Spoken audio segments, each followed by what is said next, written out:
So I am here in San Diego filming the final day of the series that I've been telling you guys about, but I have not told you the name of the series. So let me back up. Remember, a year ago I said God gave me a dream to write a scripted web series. Then I told you about a month ago that God started moving and putting pieces together, but I did not give many details. This is that video where I want to give you some of those details, but mainly I want to just share with you all what God has been doing in the midst of this project. It's just amazing to me how when God gives you a vision to do something, it's so beyond what we understand. It's so beyond the vision. It's so beyond that thing that we're focused on. I'm thinking there's this series that I'm supposed to write, but God had in mind somebody He wanted to change through this series. And so we'll get to that though. A couple of months ago, God let me know that the series would be filmed around the Clean Conference. And you guys know I just had the Clean Conference a couple of weeks ago, but that blew my mind because that meant I would be in the series, which I did not plan to be in. That started a chain of events. Knowing I would be in the series, I was like, Lord, I don't act. And that's when God said, what would fearless you look like? So watch that video if you haven't seen it. It also told me this is something else God is doing with the whole cling concept. I didn't know the series would have anything to do with clinging to God. When He said it would be filmed around the conference, that would be part of the series, I knew, okay, God is once again drawing people to Himself, wanting us to walk more closely with Him. Then it became clear the series would be called Cling. So I'm going to stop right there. I'm going to bring somebody on and we're going to tell more of this story and how God has been moving. So I want to introduce you all to Spec. This is my co-star in the Cling series, and we're going to talk about how he came to be in the series. And it's the whole, no, but more than that. More than that. So let's start with Dubai. Okay, let's start with Dubai. So that's where we met. So what do you do? I'm a record producer, an artist, rapper, creative developer, and a DJ. We met through one of my good friends and my clients, Flame, who was a Christian hip hop artist, and I produced all of his music. And he had an anniversary in Dubai. Him and his wonderful wife Crystal of 10 years, and we're both mutual friends, so we met there. So it started in Dubai because, as Spec said, he is Flame's music producer and DJ. I call Flame Marcus. I know Marcus and Crystal because we have gone to church together, and Crystal and I are good friends, and Crystal actually was helping me plan the Clean Conference, so we're just friends. So my husband and I, Bill and I, got invited to Dubai for their 10th anniversary. So we're in Dubai together. There were maybe 20 of us? Yeah, about 20 of us in the group. So we're there, and the first full day in Dubai, Bill and I go for a walk just around the marina, and we decide to sit down in this one spot that's by this picturesque building, stairway thing, fountain, mosaic. So we're just sitting there chilling, and what happened? So I'm also an artist. So I'm working on my next record, V3, and so as I'm going around the world, I'm doing different music videos, kind of just guerrilla style in these locations.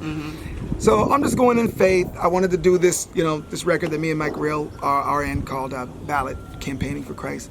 So I go out there and I just go to the location. I don't have anybody to film it. I just go there and I just just like you and Bill are sitting there. So I was like, hey, can you hold this camera and just film us? Did you ask me that, or did I just say, do you need help with the... Oh, okay, I'm sorry. Because... Yeah. I said, we're filming a video. Yeah. And you said, and I said, well, who's doing it for you? Right. And then you were like, well, I'm just going to get him and he's going to get me. And then I said, well, do you want me to just film? Because I like filming. I love the camera and all that. And he's like, really? And then you totally got into it. Like, you owned it. And then, like, you did that scene. Then we went did on. Like 3 locations. 3 locations. Yeah, it was extensive. And we're telling this part of the story so you can understand how God has been at work. Because it was no coincidence that Bill and I just happened to be sitting in the exact location in Dubai that he was coming to shoot his video. So I found out she had an affinity for the arts, and I was like, okay, that's dope. So as we were just chilling and setting up for the next location, she just mentions this web series she's thinking about. It hasn't started it, hasn't formed it, but she mentions it, but I took interest. I'm thinking about it, and I'm like, okay, that's great. And at the time, this was March. So at this point, it's been like 8 or 9 months since I first had the idea for a web series, and it's really not even in the forefront of my mind anymore, except that we just got in a conversation about the arts and just different. And I'm like, yeah, I love filming, and I'm actually thinking about, I feel like God gave me this idea, but it was so vague. It was just, I mentioned it, but it was so vague. I had no idea what the series, if it would ever be anything. So we just spent that week in Dubai with the group, super cool. Had a good time. That was it. Fast forward almost a month, just a month, maybe later, that I'm preparing for the Clean Conference. So it's like a Monday. I'm literally sitting there preparing for the conference, and the Lord is just one of those downloads, because that's what God does with me. He just downloaded this idea. The series will be filmed around the Clean Conference. I'm like, really? So I had all these questions because, like I said, I knew that meant I'm going to be in it. That was one issue that I had to talk to God about. Like, what are you talking about? Then I said, well, if it's filmed around the Clean Conference, then I need a filmmaker. I need somebody who's going to be at the conference who will film this, whatever it's going to be, that I have yet to write. There has to be a director, a filmmaker. That was a Monday. I started praying, okay, Lord, maybe I'm crazy. Maybe you're not telling me that I'm supposed to be in this and it's supposed to be filmed. But if you are saying this, please send me somebody who can film this. Hold on. So you're at this point where you're just like, I don't know if I'm supposed to be in it. I think it's supposed to be filmed at the Clean Conference. How long from that moment is the Clean Conference actually supposed to occur? 2 months. So there is no web series script idea. There's nothing. And it's about to happen. There's nothing. In 2 months. Now, most people, to prepare for something like this, it takes 2 years. Yeah. So just understand. That's why I'm thinking it's crazy. Yeah, it was crazy. It was crazy. Without God, it was crazy. It was crazy. Okay. So that's a Monday. Okay. On Thursday of that same week, I'm supposed to meet with Crystal to plan for the Clean Conference. So I'm on my way over to her house, and she called me and said, hey, I'm about to run out to Panera Bread, but Spec is there. Right. Because Spec lives in California, so we live in St. Louis. So she's like, Spec is there. I'm like, what is Spec doing there? He'll let you in. He's there with Will, the director that we use, because we just filmed a video yesterday. And what video were you guys filming? Off of Flame's last record, I did a single, which me and him did the record, Energy. So we just did a huge video at this racetrack, and the video's out now, but it was huge. So we're just there unpacking. Everybody's kind of preparing to go the next day. I'm there kind of working on music. And Crystal goes and says, hey, I have to run to Panera to get some lunch. You remember Kim, right? And I was like, of course I remember Kim. Like, she was amazing. She filmed my whole video in Dubai. We hung out the rest of the day. Like, Bill was there. Bill's funny. So, that's a whole nother story. Yeah, we had a good time. Yeah, but it's okay, cool. Let her in. You guys could talk about whatever until I get back. And so normally I would be down in the basement. They have a recording studio in the basement. So normally I would have not even known that she was there, coming, that, anything was happening. But because of the timing, she was like, oh, Kim's coming, and stay up and entertain her. I was like, this is crazy. And I remembered her web series. And I was like, Will is here. So I went and told Will, I said, Will, woman named Kim is coming. She is like an author. She wants to do this web series. I didn't know you had done any of that for like a while later. I didn't know you had done that. But that was in my mind since you told me, even though it was a thing. I was like, there's this web series. I was like, you have to direct it. I'm gonna introduce you guys.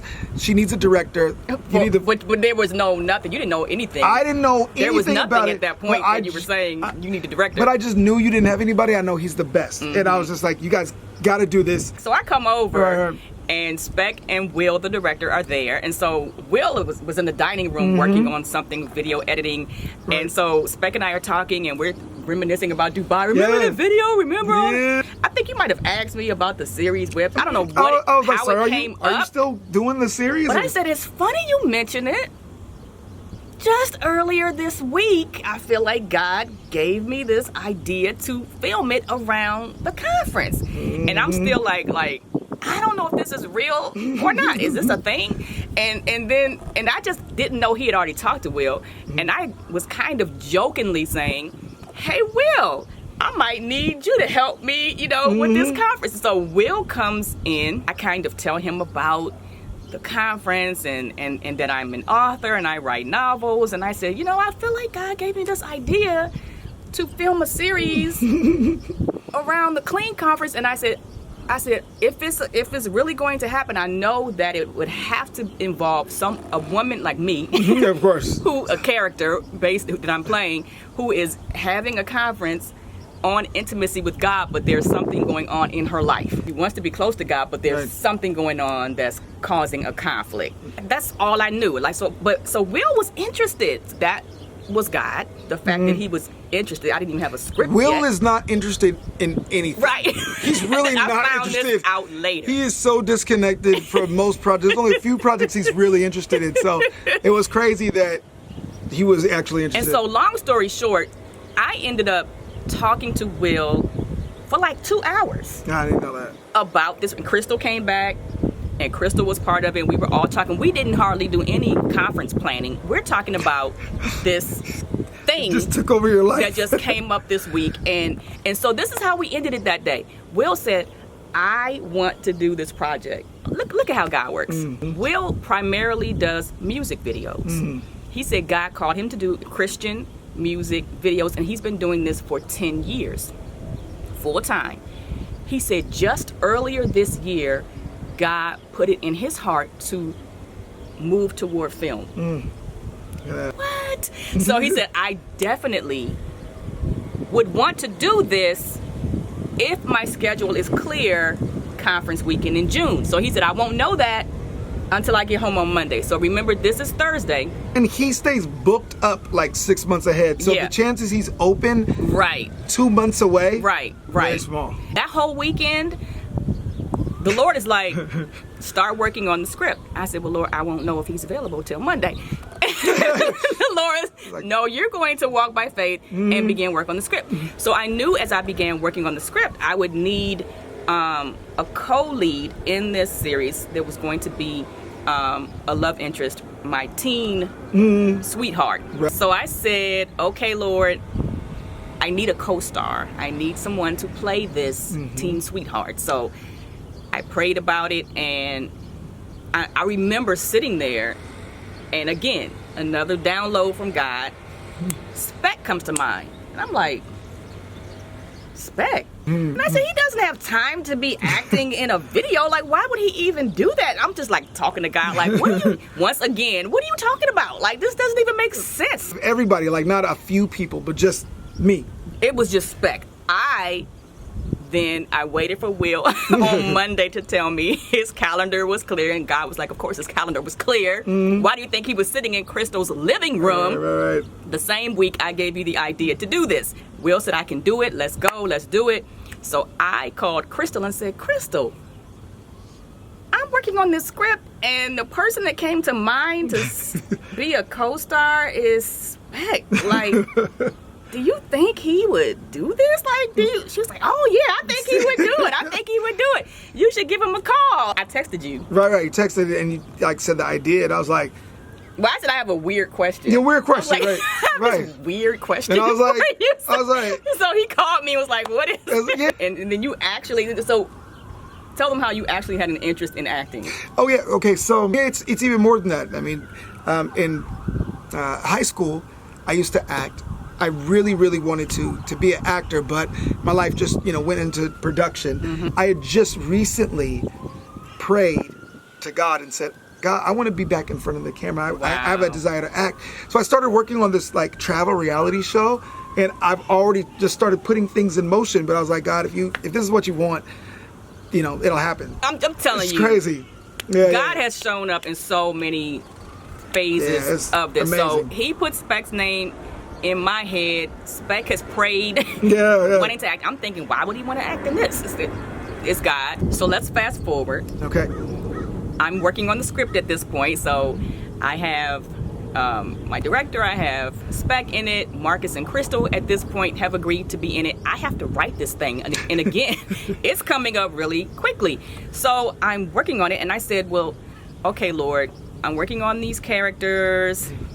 I need to understand them because that's what I do when I write novels. I'm praying to understand the characters and where they've come from, what their background is, what's going on with them, so I can write them authentically. But in this case, I said, I'm writing a character that's based around an actual person that I can talk to. So I said, do you mind if we have a conversation? I expect this. I said, do you mind if we have a conversation where I just interview you? Just to learn about your background and just different things that I may be able to incorporate into the character, because we wanted to have a couple, like my character's based on, she's a Bible teacher, and so it's kind of loosely based on, I can pull from that, from my own life. So I wanted to be able to pull from things in his life, if possible, for his character. So he said, sure, we can have a conversation. Okay. That conversation that I agreed to, I should have known. This is the thing. Now thinking back, I should have known when you said, God dropped you in my spirit. Only you to be the co-star in this. I should have known that God was about to ambush me. But he did. This conversation began a series of events that has absolutely rocked me. And I actually told Kim, I was like, I want to share this. And then since then, I've said I probably don't want to share this, but. And I said, no pressure from me. I said, no pressure from me, right? No, absolutely. You don't have to come on camera and share this. No, but it's phenomenal because I don't want to, keep this to myself. It's not only encouraging, but it gives God so much glory, and then the testimony, I think, is going to, help a lot of people that are dealing with maybe somebody in this situation or in this situation. It's phenomenal. So the call. When I'm in Sacramento, back home in California, I walk 8 to 10 miles a day. So I usually take all my business calls on a walk. So I'm just walking. So I'm walking around Sacramento on an earpiece. She calls, hey Kim, what's going on? At this point, I still don't really know her that well. But the call was trippy. Without going through the whole hour-and-a-half call, maybe 2-hour call. And we're thinking it's going to be a 30-minute call. Just like where you grew up, where parents, siblings. It was just weird. The Spirit was just telling me, you can trust her. And not only you can trust her, I want you to be 100% honest in this situation. I was just compelled to, almost like a counseling session. I was just compelled to just release all kind of stuff, but not just experiences, all kind of character flaws, all kind of things I was dealing with. I mean, I stuff that nobody knows. It was supernatural. Yeah, it was. It was supernatural. And it was almost like God was having me put everything out so I could start dealing with things piece by piece. I shared about my first child out of wedlock, and I really don't share about that. A lot of times people say, how many kids you have? I say, I have 3 kids, but I have 4. But my first one, Malachi, it's a painful situation, and I don't like dealing with it or talking about it. I told her about that. Why? Talked about, what I was going through with my divorce. Talked about my relationship. Psst. See, that was difficult. I wanted to say current relationship. Psst. I just talked about, my struggles with honesty, my struggles with being forthcoming, my struggles with deception, my struggles with being loyal to God, or even talking to God about things when I don't want the answer.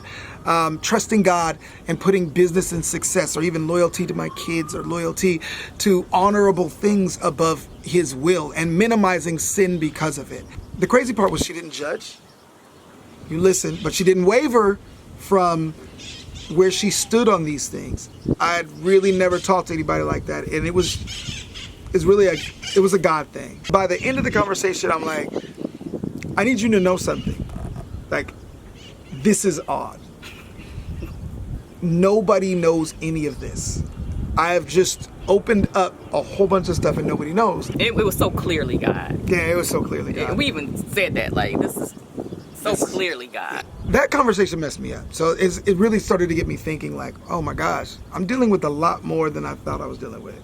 We needed script readings, right? So script readings, we're talking about a soundtrack. So we're having a lot of other meetings about a lot of things. The script imitated real life so closely. And not intentionally, like I wasn't pulling from his life and putting it into the script, but what I thought was just fictional and writing the script, he would end up saying, oh my gosh. So I get the script and I'm starting to read through the script and I'm like, God is talking to me through this script. And it becomes uncomfortable and it becomes like just undeniable that God is dealing with me in a lot of areas. Let me add this. Okay. Let me add this. That first conversation, the interview, where he said, you didn't judge me, but you didn't waver from what you subscribe to, the Word of God. But as I would say, maybe a month went by and more conversations, because God was just bringing ministry. It was just amazing to me how he would just bring different things up. And there was one day when I just challenged you, like, so it just got to the point, and I knew that was God too. Just like, so how do you reconcile this with that? Okay.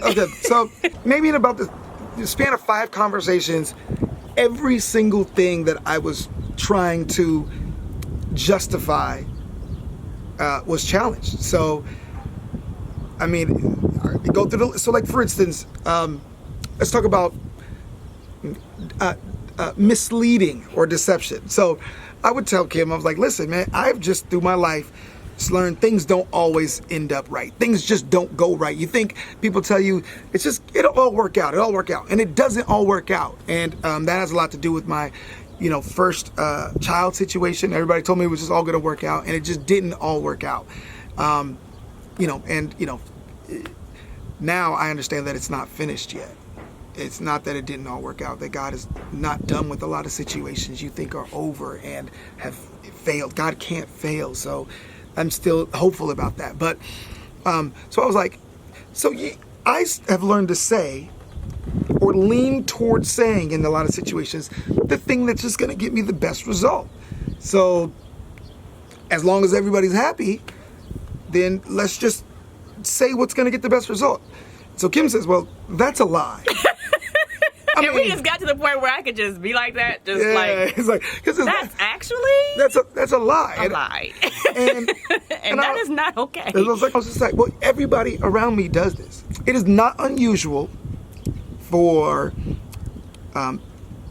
people that profess to be Christians to just curse when they want to, or just lie when they want to, or just fornicate when they want to. Which, by the way, I was saying, really? Like, right.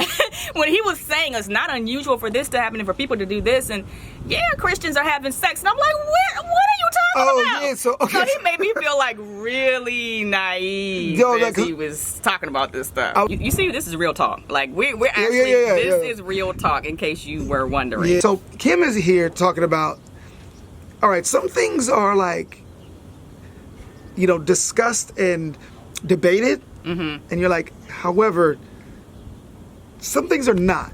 So I'm like, this is not even up for debate. This is not a gray area in the Word of God. Like, some things we can debate about the Word of God. Right. Sex outside of marriage is not a debate.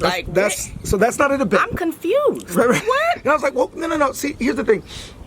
This is not me sticking up for me. I'm just saying, in general, you just don't understand. And so I'm like, can you show me the group of people that don't? Like, I'm like, I know a lot of people that aren't having sex, that aren't married. I was like, can you introduce me to those people? And this is an actual conversation. Because we're like coming from two different right, sides two of totally different sides of it. We had the same conversation with, what you call lying, but it's definitely lying. But just twisting the truth, omission, deception, out of fear, out of misplaced loyalty, or out of not wanting to be stressed out. That's just lying. That's not okay. She challenged me with relationships. It's like, are you really ready to enter into a relationship like without first being committed to God? Because obviously you're not committed to God. You feel free or justified to, do what you want under some misunderstanding of grace or some misconstruing of grace. And it's like, you really need to commit yourself to God first, right? These were not things that, she's not preaching at me or trying to, tell me, but just making me consider things. So it's always been what I subscribe to. I say, I've been hurt. I have all kind of other issues and things, and God understands. Well, what was the thing I said that one time? I said, you were like, well, God is patient with me. I said, he's patient, but he's not mocked. Yeah. That was scary, actually. He's like, patient, but not mocked. And so, no, that's when I responded. I said, God will let me know when he needs when his patience has run out. And then immediately when I said that, the Holy Spirit inside of me said, this is what's happening right now. This conversation is it right here. This is me getting your attention right now. For these, why am I talking to you? Now understand, just even in this video, in the last 10 minutes, we haven't said anything about the series, the project itself. That's exactly what started happening, where we would start off talking about the project, but God had a whole nother thing in mind. Every time. It has to do with the project, has to do with clinging to him, but he was like, we're dealing with life. We're dealing with this life right here. Right. This is so much bigger than this project. I brought him on. He thought he was coming on to act. I had something else in mind. And we're just watching this unfold. Right. Okay. Before our very eyes. It's real. So I came into this project one way, and I'm going out of this project another way. God knows, I don't read a lot. I listen to the word. I listen to audiobooks. I listen a lot. But I'm not going to read a book called Cling, because it's a woman's book. But it's not a woman's book, but you get it. I'm not going to read a Cling book. I'm not going to attend a Cling women's conference, right? Right. But God knew that's exactly what I needed. And so he connected me to this. I did go to the Cling conference. I thought I was going as an actor and as a media consultant. I ended up attending this conference, listening to it, talking to the author. And God is like, this is what you need. You need to learn this concept. And it has absolutely changed my life. I didn't even really understand it at first, but I knew what it had to do with. And by the end of this thing, I am clinging to God for dear life. I feel so helpless without him, because I'm not doing any of the things that made me feel secure. So in the span of 2 months, I saw this man's life completely change when he recognized, this is God getting my attention. This is God telling me it's time to make some changes. And by the grace of God, it's like he just, okay, you just pivoted. Yeah, well, you pivoted. He made some serious changes in his life. Okay, so there's going to be some people that are watching this video that have been on the other side of this life change. I would like to first just offer my apologies sincerely for the things that I might have put you through and the emotional results of just where I was. But I've since made a commitment to be like honest in my dealings, a commitment to celibacy, a commitment not to lie, and a commitment to just trust God and move forward, not to deceive, not to present multiple lives. I know a lot of people that probably know me like think like there's so much of me or my life that's mysterious, and it is. I would compartmentalize anything to try to make sure that I didn't have to bring anything up or didn't get uncomfortable. But I don't want to do that anymore. I can't do that anymore. God is calling me to be 100% honest. I've committed to just only having a relationship with God, spiritually, emotionally, physically. I'm not ready to be in a relationship with a woman until God fixes me, until I've learned how to be intimate, until I learn how to be a partner with God first. And my commitment is to Him first. And so I've broken off relationships for this, and it's been right. Those relationships had sin involved in them. I can't justify keeping those. I can't justify hanging on to these relationships, and I want to. I'm even the kind of person that doesn't want to make somebody feel bad, but I can't keep returning calls. I can't keep answering texts for whatever reason, whether it makes me feel good to have the attention or whether it's just I don't want to make people feel bad, and they're just out there. I've had to just come clean and be honest. And I pray that this doesn't affect my employment. I pray it doesn't affect my finances. I pray it doesn't affect my future opportunities, but it doesn't matter because I know God is in this and God got me. And I think it's important. I think a lot of people are living like I was living. They were living like, sin is acceptable. We're human. It's fine, but that's not okay with God. Like, it's really not okay. It's not okay to lie. It's not okay to be a deceiver. It's not okay to misdirect. It's not okay to play with sin. It's not okay to just curse whenever you want to and then play church. It's not okay to get up in the morning and go do ministry and then do whatever you want during the week. Like, it's not okay to just have sex at the end of a date because you think that's what's supposed to happen and God will forgive me. Like, that's not okay. Like, we have to fight to cling to God. We have to fight not to sin. You can't even put yourself in those situations. Like, I keep finding myself being arrogant and thinking I'm strong enough to resist certain situations, and you're not. God has to keep you from those things. We're talking about the series, but we're not just talking about the series. This series is about a concept that has changed a lot of people's lives. I'm clinging to Him, which really, let me translate that for you. It as far as it's helped me, you have to focus on reaching out to God, to staying close to God, to keeping God's principles close. It has to be the highest priority. Like, my highest priority was to my kids, and I was making a lot of decisions based on what happened with my first son. I was like, well, these 3 kids that I have now, I'm going to be the best father. I'm going to be present. I'm going to raise them, and whatever I have to do to get that done is justifiable. I believe I was even opinion. It's like, what? If I'm not blessed, if I end up poor and broke, well, then that's fine, because that's what I did for my kids. And that even means,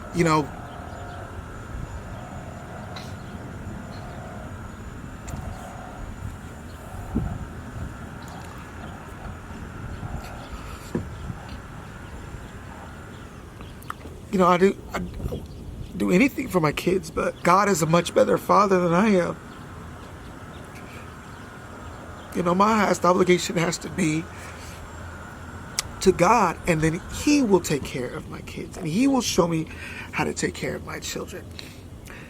There are so many things that people say, well, I know that I'm slipping in these areas, but it's honorable because I need to be loyal to this, or I need to be loyal to this, or, how can you not be loyal to your kids? Or you're doing something you know you shouldn't be doing financially, but you're like, I gotta feed my family. And there's just so many things, but God has to be your highest priority. You have to cling to God. And again, so I'm sorry for everybody I hurt. I'm sorry for everybody I lied to. I'm sorry for everybody that I misled. But I have to depend on God to heal everybody else and to fix everybody else, to fix everything. I'm doing what I need to do to get back right with God and to align myself. And God being God and God being sovereign, there's nothing better that I could do. There's no higher commitment. I thought I was going to be acting in it, but this is not acting. This was real life. It absolutely changed my life. And even for today, you didn't plan to say all this. No, we went over kind of like what I was going to say before we got on camera, and I said I'm going to limit it to a lot of things. The interesting thing is I said, well, I got some employers. I have some really, really big opportunities coming up. So I was like, I don't want to say too much to affect those. But we prayed before. Yeah, we prayed. We pushed record and we said, Lord, direct the video, direct what he says, move in his heart, give him courage and grace and strength to say what you want him to say. So I'm just sitting here like, yeah, I'm going on and on.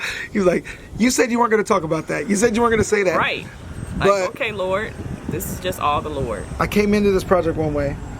I came out another way. And I told Kim, I think a couple of weeks ago, I said, I had no idea God was going to use this project and use you as a life raft. I can now see, like, I was out of control. I was going further into the wrong direction, and I don't know when I was going to be beyond even being able to be talked to. I'm actually just blown away just as I sit here today, but I've been blown away for the past couple of months. I don't think I've ever seen God move in on a life in this way. And to see it in real time, to see God go after one person and say, I can't even dwell with you richly like I want to because of where you are. So I need to move all this stuff out of your life because I want to be in that place. I want you to walk closely with me. I want you to cling to me. And some of you who may be watching this video and you're not familiar with cling and what are they talking about? If you're new to what this is Bible. This is Deuteronomy. This is Moses telling God's people that God said to cling to him, to hold fast to him. That means walking in obedience. That means praying, just having that lifestyle of prayer and being dependent upon him. It's not a perfect walk.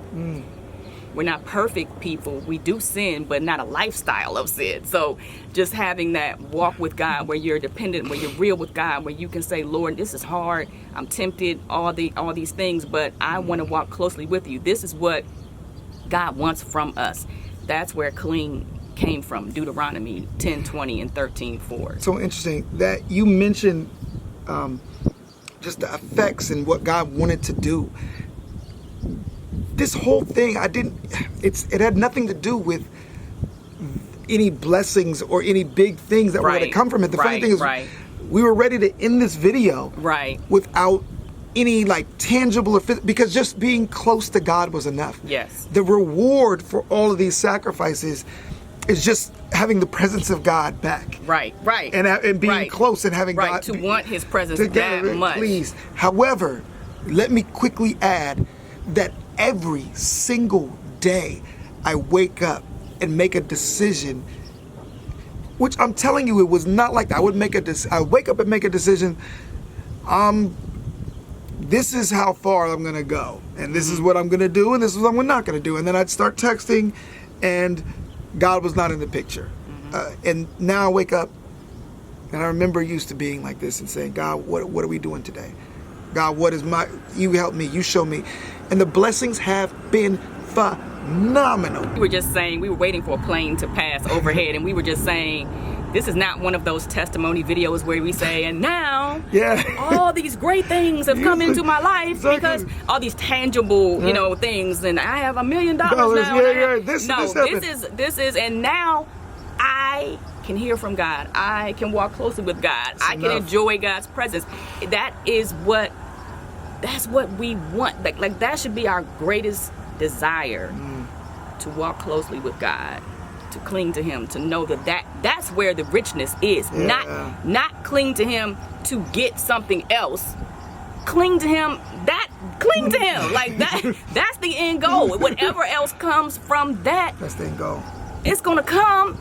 You're gonna always be blessed because God is in it. But God is the center. God is the reason. God is the joy. God is the blessing Himself. Just being able to walk with Him and talk with Him and know that He is with you no matter what. So dope. That's the blessing. It's amazing to then see that come alive in your life. I feel like this whole web series, that was God coming after the one that was like me, the one sheep that had just like gone off, and He's like, not so fast, and He just pursued me. He saved my soul in a month and a half time period. He just grabbed me from falling off of a cliff. I wasn't there yet, but I was on the way, but didn't even notice it, which is the deception. If this video could help make one person make a decision to stop, put the brakes on, get out of the car. You're in the whole wrong car. You're not in the direction. You're in the wrong car, and seek God. That's enough. We do pray, and we'll continue to pray that this video will bless others.